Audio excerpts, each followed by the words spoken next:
Good morning, Steve Freed in Chicago with the morning grain comments. We've got beans up about 4 cents, meal's up $3, while oil's down a little bit. Corn is unchanged, wheat's down about a penny. Outside markets, stocks a little bit lower, dollar a little bit lower, crude a little bit lower, and gold also a little bit lower. Outside markets focusing a lot on what's going on in the Middle East and just how close we are to an invasion of Gaza by Israel versus all the work that's being done to try to control the expansion of the war. We also are waiting to see what kind of action central banks will do on interest rates down the road.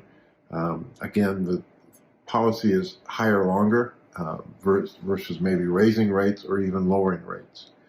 In the grains, we have export sales today about 950 to 1.6 million tons in the beans versus 1 million tons last week, 500 to 1 million tons in corn versus 910 last week, and 350 to 800 in the wheat versus 652 last week.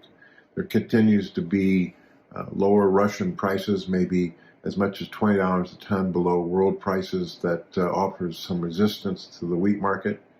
We also note that there are some talk that China may be looking for more U.S. feed wheat.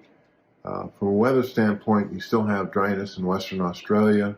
It's still mostly dry in Argentina, but rains are coming mid next week.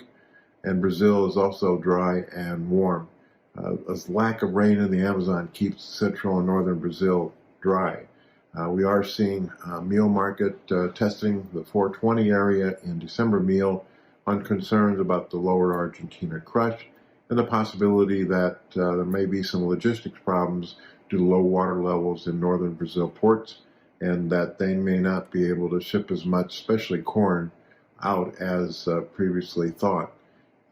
It's still early in Brazil, but they do need a change in the weather soon to increase the corn plantings and the soybean plantings. We also know yesterday the ethanol production was a new high. Stocks were lowest since December 24th, and margins remain positive.